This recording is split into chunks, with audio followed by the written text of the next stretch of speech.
রতন ভাই, আমি সরাসরি প্রসঙ্গে যাচ্ছি। আজকে একটা নতুন দল, জাতীয় নাগরিক পার্টি, তার যাত্রা শুরু হলো। আপনি জানেন এখানে সরকারের একজন উপদেষ্টা ছিলেন আগে, কদিন আগে, মিস্টার নাহিদ ইসলাম। তিনি এই পার্টির আহ্বায়ক হয়েছেন। তো এই পার্টি হবে হবে ঘোষণা হবে, কবে হবে, আজ হবে, কাল হবে, প্রথম সপ্তাহে হবে না দ্বিতীয় সপ্তাহে হবে, এটা নিয়ে নানা কিছু হয়েছে। এর মধ্যে পার্টি মানে আপনার যাত্রা শুরুর আগেই নানা ধরনের তকমাও পেয়েছে, নানা অ্যাডজেক্টিভ এর সঙ্গে প্রয়োগ করা হয়েছে, অনেক কিছু হয়েছে। আবার তারা নতুন কিছু করার কথাও বলছে। তো প্রাথমিকভাবে আপনাদের মূল্যায়নটা কি এই পার্টি হওয়া নিয়ে, পার্টি গঠনের প্রক্রিয়া নিয়ে, এবং পার্টির প্রথম যে তাদের সভাটা হলো, সেই সভার যে তাদের বক্তব্য, সে তার প্রেক্ষিতে আপনাদের মানে আপনার দলের অথবা আপনার ব্যক্তিগতভাবে আপনার প্রতিক্রিয়াটা কি, এটা একটু জানতে চাই। ধন্যবাদ। নতুন দল হয়েছে, আমরা স্বাগত জানাই। তবে এই নতুন দলটা তেমন কোনো অবাক করা ঘটনা নয়। কারণ একটা কথা যখন বারবার মানুষ শুনতে থাকে তখন আর মানুষ অবাক হয় না, তখন মানুষ মনে করে এটাই স্বাভাবিক। 5ই আগস্টের অভ্যুত্থানের পরে এই কথাটা খুব বেশি করে প্রচারিত হচ্ছিল যে একটা নতুন দল গড়ে উঠতে যাচ্ছে, এবং তারা অনেক কিছু নতুন করবেন বলে ঘোষণা দিয়েছিলেন। ফলে মানুষের মধ্যে একটা ধারণা ছিল যে একটা নতুন দল গঠিত হবে। আর আমাদের একটা অতীত অভিজ্ঞতা আছে। অভিজ্ঞতা হলো, যখনই কোনো বড় আন্দোলন হয়, বড় আন্দোলনের পরে যারা আন্দোলনের নেতৃত্বে থাকেন তাদের মধ্যে একটা প্রবণতা থাকে, অথবা ইচ্ছা থাকে, অথবা প্রতিজ্ঞা থাকে। তিনটাই থাকে, যে তারা নতুন কিছু করবেন, পুরনো সমস্ত কিছুকে পরিত্যাগ করবেন, পুরনো দিয়ে কিছু হয়নি, তারা যেহেতু সবকিছু করেছেন তারা সবকিছু ঢলে ঢেলে সাজাবেন। যেমন ধরুন, আমাদের 47-এ যখন পাকিস্তান হলো, হওয়ার পরে পরে কিন্তু নতুন দল গড়ে ওঠার প্রক্রিয়া ছিল, আমরা দেখেছি। আবার 71 সালে যখন দেশটা স্বাধীন হলো, দেশ স্বাধীন হওয়ার পরেও কিন্তু নতুন দল গড়ে উঠেছিল। তবে এই দুই দলের গড়ে ওঠার প্রক্রিয়ার সঙ্গে এবারে 24-এর গণ অভ্যুত্থানের পরে যে দল গড়ে উঠলো তার সঙ্গে একটা মাত্রাগত পার্থক্য আছে। 47-এর পরে যে দল গড়ে উঠেছিল তারা এস্টাবলিশমেন্টের বিপক্ষে। 71-এর পরে যে নতুন দল গড়ে উঠেছিল তারা কিন্তু এস্টাবলিশমেন্টের বিপক্ষে, জনগণের আকাঙ্ক্ষাকে ধারণ করবার জন্য। আর এবারের দলটা কিন্তু এস্টাবলিশমেন্টের স্নেহ, ছায়া এবং ভবিষ্যতের বলবো সহযোগিতা পাবে এইরকম একটা ধারণা থেকে গড়ে উঠেছে। এবং আজকেও তারা যে জমায়েত করেছে, সেই জমায়েতের পেছনে সরকারের, ক্ষমতাসীন সরকারেরও নানা ধরনের সহযোগিতা ছিল বলে সবার কাছে এটা স্পষ্ট হয়েছে। ফলে নতুন দল হবে এটা স্বাভাবিক ছিল, কিন্তু নতুন দল নতুন প্রত্যাশা তৈরি করবে এইটা নিয়ে এখনো আমাদের অপেক্ষা থাকতে হবে। কারণ কথা শুধু শেষ তো নয়, কাজটাই হচ্ছে শেষ পরিচয়। জি। কথার মধ্যেও অনেক বিতর্ক থাকে, এটা ঠিক। জি। কিন্তু তারা যে কথাগুলো বলেছেন, সেই কথাগুলো শুধু বিতর্কের জন্য নয়, কখনো কখনো তারা যে কথা মানে উপর স্থির থাকতে পারেননি, ইতিমধ্যে তার কিছুটা দৃশ্যমানতাও লক্ষিত আচ্ছা, হয়েছে। আমরা এই প্রসঙ্গে আসবো আপনার আগের কথা থেকে। আমি দুটো একটা বিষয় একটু বলতে চাই। আপনি দুটো উদাহরণ দিলেন, 47-এর উদাহরণ দিলেন, 71-এর উদাহরণ দিলেন, দিয়ে বললেন তখন যে নতুন দলগুলো হয়েছিল তারা সেটা ছিল এস্টাবলিশমেন্টকে চ্যালেঞ্জ করে হয়েছিল। আর এবার যে নতুন দলটা হয়েছে এটা হলো এস্টাবলিশমেন্টের স্নেহেও অথবা তার ছায়ায় গড়ে উঠেছে। তো আগের দুটো নতুন দল গড়ে ওঠার পর তারা তাদের যে ভূমিকা, সেই ভূমিকা তো খুব ইতিবাচক প্রভাব সোসাইটিতে ফেলতে পারেনি, আমি যতটুকু বুঝি। তো এবার যদি স্নেহে গড়ে ওঠে, বিপরীত ধর্মী একটা পরিবেশে তারা গড়ে ওঠে, তাহলে এটা হয়তো প্রভাব ফেলতেও পারে। কিন্তু ইতিহাস তা এটুকু বলে বলতে না। পারে।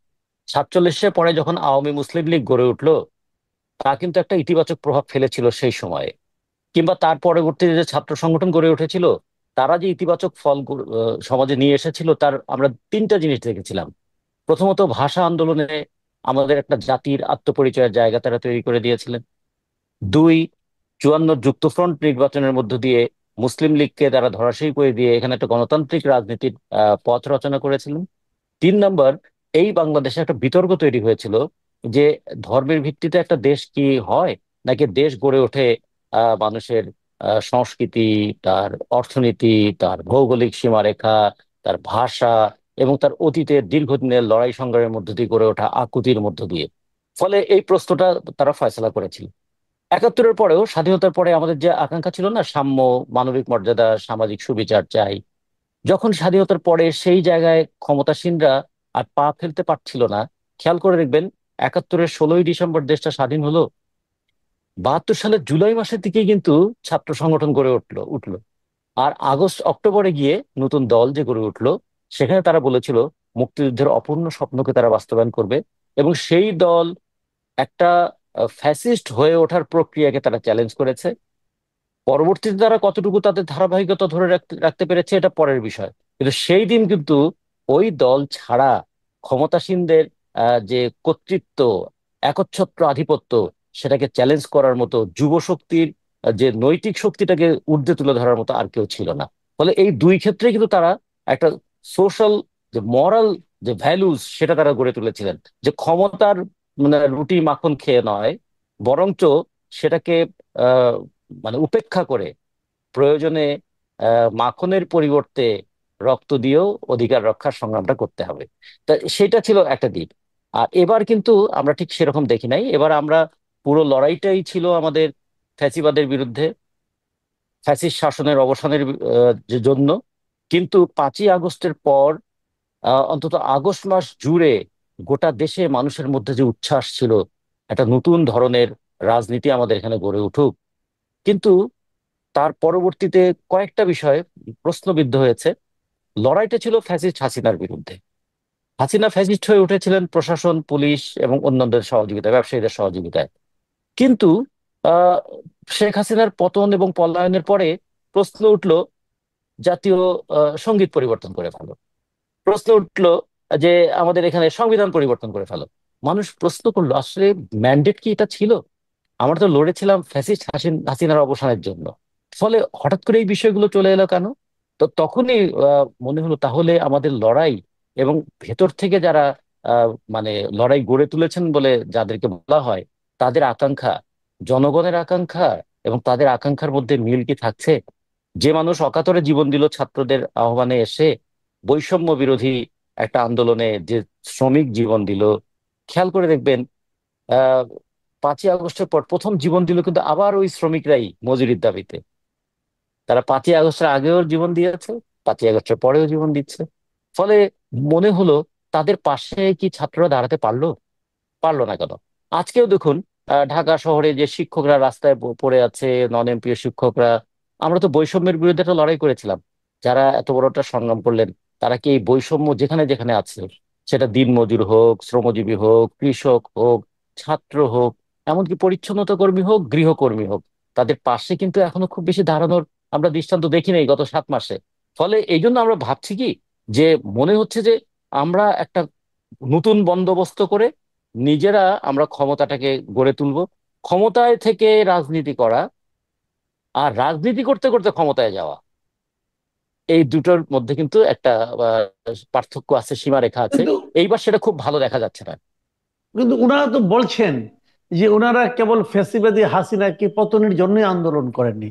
ওনারা আন্দোলন করেছেন সিস্টেমটাকে চেঞ্জ করার জন্য, নতুন রাজনৈতিক বন্দোবস্ত তৈরির জন্য। তো এই কথাটা আপনাদের বিশ্বাসযোগ্য মনে হচ্ছে না কেন? বিশ্বাস হচ্ছে একটা মানবিক ব্যাপার, আর আস্থাটা হচ্ছে একটা সংগ্রামের ব্যাপার। আপনি কি আমাকে বিশ্বাস করেন না? এটা একটা মানবিক ব্যাপার, হ্যাঁ। কিন্তু আস্থাটা হচ্ছে আমার কাজ আপনি প্রতিদিন দেখছেন, যাচাই করছেন, তার মধ্য দিয়ে গড়ে ওঠে। তো ফলে আমাদের এখানে আস্থার সম্পর্কটা গড়ে তোলা দরকার। জি। আচ্ছা, একটা কথা, সেটা হলো যে অনেকে আপনি যে ইঙ্গিতটা দিলেন, এই ইঙ্গিতটা কিন্তু অন্যভাবে অনেকের মুখে উচ্চারিত হচ্ছে, যেটাকে অনেকে আরো স্থূলভাবে বলছে যে এটা আরেকটা কিংস পার্টির উত্থান হলো। আপনিও সেটা অন্যভাবে বলেছেন যে ক্ষমতার সঙ্গে সংশ্লিষ্ট থেকে তাদের জন্মটা হলো। তো এই যে কিংস পার্টি যেটা বলা হচ্ছে, তাহলে আপনি কি মনে করেন যে এই সরকার আসলে এই সামনে নির্বাচন যেটা হবে, সেই নির্বাচনে যদি এটাকে আপনি সরকারের আনুকূল্যে গড়ে ওঠা একটা পার্টি বলেন, অথবা অন্যরা যেটা কিংস পার্টি বলছে যে সেটা কিংস পার্টি হয়, তাহলে কি এই সরকারের নির্বাচন অনুষ্ঠানের মতো নৈতিক অবস্থান থাকবে? দুটো জিনিস আপনাকে আমরা খুব ভালো করে ভাবতে চাই আমরা। যেটা হলো কি, আহ, এই আন্দোলনের মধ্যে মানুষের যে অংশগ্রহণ ছিল সেটা হলো অভূতপূর্ব। এই আন্দোলন কিন্তু মাকে রাস্তায় নামিয়ে এনেছে, সন্তানকে হাত ধরে রাস্তায় নামিয়ে এনেছে এই আন্দোলন। ফলে এই আন্দোলনের যারা রক্ত দিয়েছে, যারা জীবন দিয়েছে এবং যারা চোখ হারিয়ে অন্ধ হয়েছে, যারা পা হারিয়ে পঙ্গু হয়েছে, তারা সবাই মিলে দেশটাকে দেখতে শেখাবে, দেশটাকে হাঁটতে শেখাবে, এরকম একটা প্রত্যাশা আমাদের। হাঁটবো কোন পথে? প্রগতির পথে। দেখবো কি? ভবিষ্যতের স্বপ্ন। কিন্তু আমরা যেভাবে সাম্প্রদায়িক আক্রমণটা শুরু হলো কোনো কোনো ক্ষেত্রে, যে ক্ষেত্রে কোনো কোনো ক্ষেত্রে একটা মব ভায়োলেন্সের নামে বিরুদ্ধ মতকে দমন করার চেষ্টা করা হলো, যেভাবে প্রয়োজনে কলম ভেঙে দেওয়ার হুমকি দেওয়া হলো, যেভাবে বলুন যে আমরা যেভাবে চলতে বলি সেভাবেই চলতে হবে, এরকম একটা মনোভাব, এগুলো কিন্তু মানুষকে একটু আতঙ্কিত করছে। যে ওই স্বৈর শাসকের আহ চিন্তাটাই কি আবার নতুন করে নতুনদের কাঁধে চেপে বসছে, অথবা তাদের মুখে সেই শব্দগুলো আমরা শুনতে পাচ্ছি? এটা হলো একটা দিক।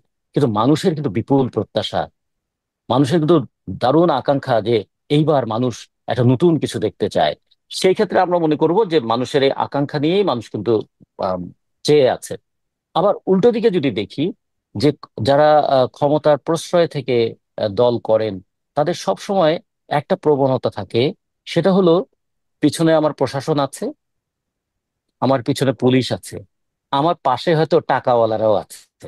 আজকেও খেয়াল করে দেখুন যে এত বড় একটা আয়োজন, সে আয়োজন করতে নিশ্চয়ই তাদের কষ্ট হয়েছে, কিন্তু এই কষ্টে তাদের পাশে সহযোগী কারা হয়েছিলেন? কখনো কখনো আন্দোলনের সহযোগী জনগণ হয়, কখনো আন্দোলনের সহযোগী টাকাওয়ালারাও হয়। তো ফলে এটাও কিন্তু একটু বিবেচনা করতে হবে, কারা এসে দাঁড়ালেন। টাকাওয়ালারা যখন পাশে এসে দাঁড়ায়, তখন এটাও কিন্তু তাদের একটা ইনভেস্টমেন্ট, তারাও ইনভেস্ট করতে চায়। ফলে এই দিকটাও একটু বিবেচনা করা দরকার। না, আমরা এরকম এরকম বড় সমাবেশ তো মানে নিশ্চয়ই ব্যয়বহুল, অনেক খরচ হয়। আপনারা তো অনেক বড় সমাবেশ করেন, আপনারাও অনেক খরচ টরচ করেন, তা আপনাদের টাকাটা কে যোগায়? আমাদের যে কোনো আহ আমাদের শুধু না, যে কোনো বামপন্থী দলের একটা সমাবেশ যদি আপনি করতে দেখেন, তাহলে দেখবেন 2, 3, 4 মাস ধরে একটা প্রস্তুতি চলে। জনগণের কাছে তারা প্রচার করে যায়, জনগণের কাছ থেকে অর্থ সংগ্রহ করে, কর্মীরা অর্থ সাহায্য করে, এবং কত মিনিমাম খরচে কত ম্যাক্সিমাম আউটপুট আনা যায় তার একটা চেষ্টা চলে। ফলে সেক্ষেত্রে দেখবেন আয়োজন যা থাকে, আড়ম্বর তত বেশি থাকে না। আমরা এখানে কিন্তু আয়োজনের সঙ্গে একটা আড়ম্বরও দেখেছি। আমরা আমাদের এই আজকের যারা নবীন বন্ধুরা, যারা রাজনীতিটা করবেন, নতুন একটা সমাজ গড়ে তোলার আকাঙ্ক্ষা ঘোষণা করেছেন, এখন এবারও তারা বলছেন তারা বৈষম্যের বিরুদ্ধে লড়বেন, বৈষম্যহীন একটা দেশ দেখতে চান, আর লুটপাট যেন এদেশে না হয়।